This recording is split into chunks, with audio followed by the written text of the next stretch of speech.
श्री स्वामी समर्थ. जयशंकर. कधी कधी आपण आयुष्यात खूप थकलेलो असतो, चारी बाजूने हरलेलो असतो, मनावर एक प्रकारची मरगळ आलेली असते.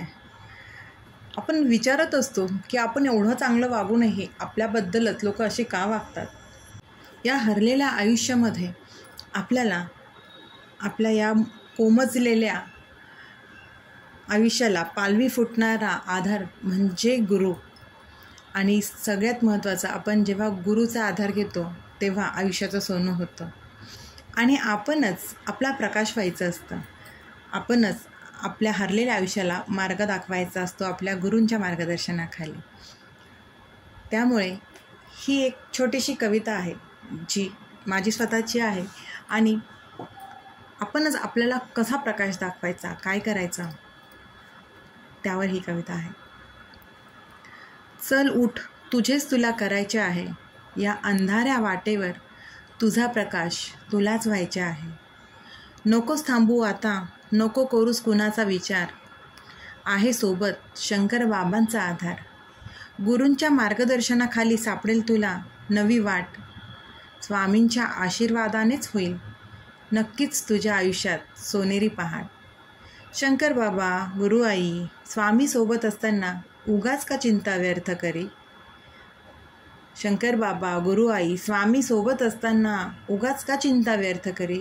अगं यांच्या सोबतीनेच घे तू उंचच उंच भरारी. यांच्या सोबतीनेच घे तू उंचच उंच भरारी.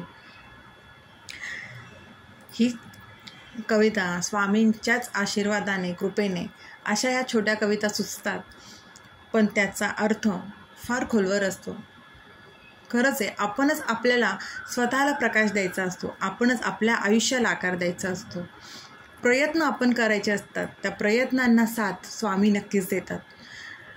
आणि आपल्या आयुष्यात गुरु हा नक्कीच असावा. कारण का जर गुरु आपल्या आयुष्यात असेल ना, तर आपल्या आयुष्याला आकार हा नक्कीच मिळतो. कारण आपण एक मातीचाच गोळा असतो, त्याला आकार देण्याचं काम आपले गुरु करत असतात. त्यामुळे आयुष्यात नेहमी गुरु करावा आणि गुरूंच्याच मार्गदर्शनाखाली आपण राहावं. त्यांची प्रत्येक आज्ञा, त्यांचा प्रत्येक उपदेश आपण पाळावा.